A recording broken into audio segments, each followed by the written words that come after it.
Hey guys, what is up? Teach the Man here, back here with another video, and today's video is going to be my review of Yamada's First Time, aka Bigata HK, and I'm going to be honest with you guys, I love this show. It's probably my second favorite comedic anime of all time, right under Baka and Test. So with that out the way, and without further ado, let me go ahead and jump right into the story and plot. So this show is about a 15-year-old girl named Yamada who is entering high school, and with her entering high school she has a goal, and that goal is to have sex with 100 different guys.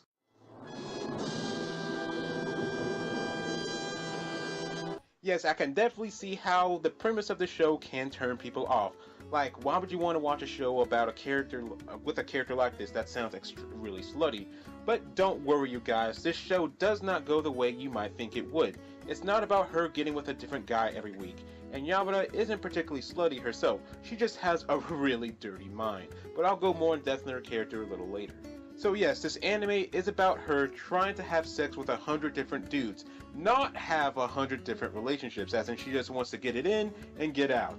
But there's a twist. She is very inexperienced, as in she is a virgin herself. She's never had a boyfriend, she's never even had her first kiss. So when she's in certain situations, she doesn't really know what to do. For example, watch this clip.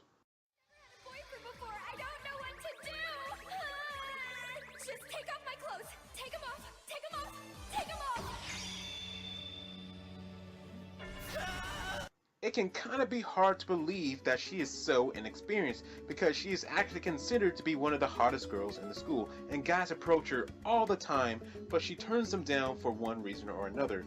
So because of this goal of hers to have sex with 100 dudes, and also the fact that she is a virgin herself, she wants her first to be just an average guy who is also a virgin, or aka a cherry boy.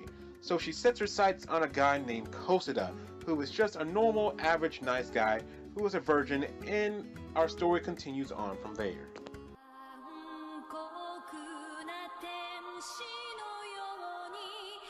First up is Yamada. Like I said before, she's really not a slut, but a girl with a really dirty mind. It's pretty funny watching her imaginations go crazy at times.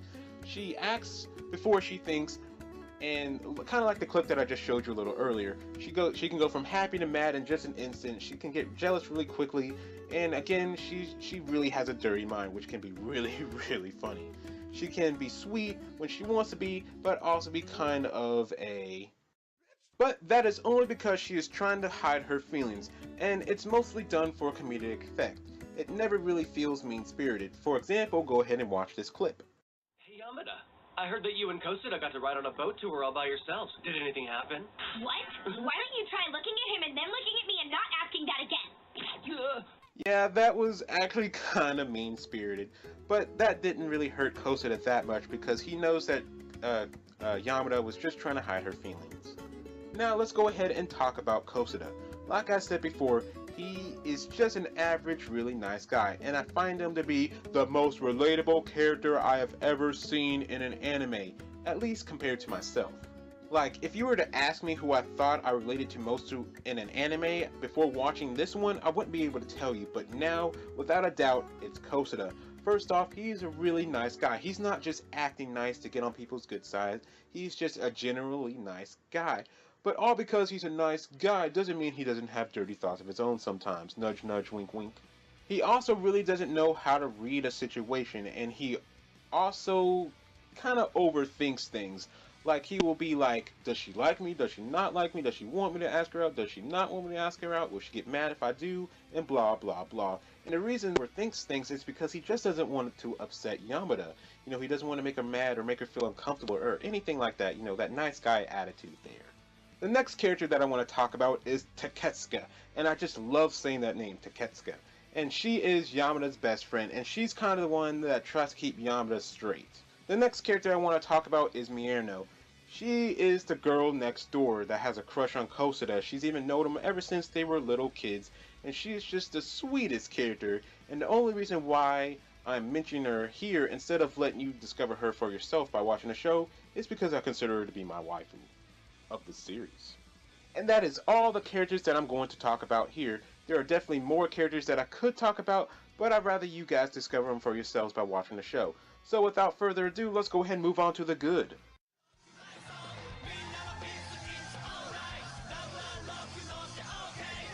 First off, there's not as much fan service as you would think there would be in a show about a girl who's trying to have sex with 100 dudes. And I definitely respect that. Another good thing about this show is that it is flat out hilarious. Again, like I said before, it's like my second favorite comedic anime of all time. The only episode I wasn't really feeling was episode 8, which is when they kind of go on a school trip. Speaking of a school trip, this anime kind of follows a lot of anime high school cliched related stuff. You know, going on a school trip, you know, a school festival, a swimsuit related episode, you know, but these episodes are done so well on top of the fact that the show puts its own unique twist on things that you don't really mind seeing these cliches because they're kind of doing their own original ideas. I also like the way they did the episodes because this is only a 12 episode anime, but what they do is split up the episodes. For example, the first half of an episode will be about them going to a water park, while the second half of the episode will be about them going through some type of festival. And with them doing that, it makes the anime feel longer than it actually is, which is a good thing. The thing that I really like about this show is the way they handle the story itself. Again, this story isn't about her hooking up with 100 different guys. It's more about her setting her sights on one guy and planning on getting it in and moving on to the next guy, but actually over time, she starts to really develop feelings for this one guy, which is Kosada. I could just go on and on about the good, from the characters to how funny the situations are, but I'm just going to go ahead and stop there and move on to the bad.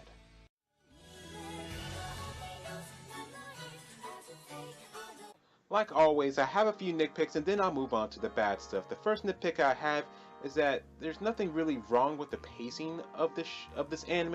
It just baffles me how long it takes for things to really happen between these characters in real time. Like, a whole year goes by over the course of the first 6 episodes, and the characters are still acting weird towards each other. Like, Yamada is still trying to fight the fact that she has feelings for Kosada, and Kosada is still on the fence about if Yamada likes him or not. It's just kind of like, wow. Another example of this would be that 2 months will go by between episodes. Like, there will be, you know, a Christmas episode, and then the next episode will be a Valentine's Day episode, and you'll just be sitting there like, wait, did nothing happen between these 2 months? But again, this is just a small nitpick, and it doesn't really affect the story that much. My second nitpick is that I wish we got to see more of Yamada's younger sister, whose name escapes me at the moment. You know, it just would have been nice to see, you know, at least half an episode maybe based around her, and how she feels about Yamada and what she's going through and whatnot. You know, it just would have been nice to see more of her little younger sister. My last nitpick is the ending, because the ending opens up for more episodes that will never happen. The ending is far from bad. In fact, it's so close to perfect that it hurts. But I can understand why they did this. It's because the manga was still ongoing at the time that they did this anime. And so they didn't want to make a filler ending, so they ended it the way they did. So it's a read the manga type of ending, and that's okay. Okay, so my only really big problem with the series is actually its opening and its ending. I might get some flack for this, but they are absolutely terrible. Like, anytime I would listen to them, I would get this feeling in my chest like, ugh, that's nasty. Like, normally I'd skip the opening to an anime because I just want to get to the show. But with Yamada's first time, I skip it because I don't want to listen to it. It's that bad. Now it's time for the conclusion.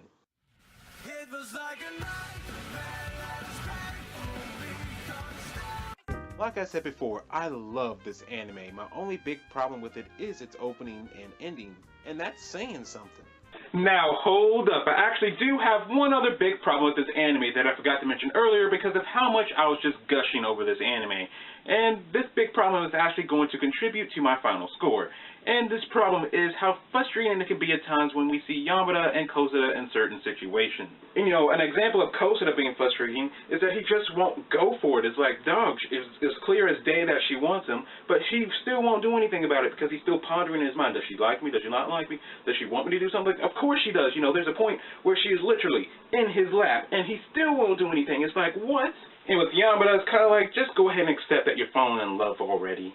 So again, this will be contributing to the final score. So back to the normal review. So I got a new rating system for my anime. So let's see how it goes. First off is music. The only thing, again, that I didn't really like was the opening and ending, on top of the fact that none of the music really stood out. So I'm going to give it a 7 out of 10. So animation, I'll give an 8 out of 10. It looks really good, but it's nothing spectacular. On to the characters, I don't really have a problem with any of them. The side characters are fine, and the characters included later on are great. And again, Kosada being the first anime character that I really relate to, so I'm going to give characters a 10 out of 10. No, let's just go ahead and give characters an 8.5. Enjoyment, I'll give a 9 out of 10. Like I said before, it's episode 8, which is the episode where they go on a school trip that I don't find as funny as it should be. Next category is the ending, and yes, the ending has its own category because the ending can affect the way you feel about the rest of the series when you're reflecting on it. And I'm going to give the ending a 9.5 out of 10 because again, it's so close to perfect that it hurts. The last category is story, and I'm going to give that a 10 out of 10. It's freaking great, it's hilarious, it's unique. If you have an open mind, you will definitely enjoy this anime.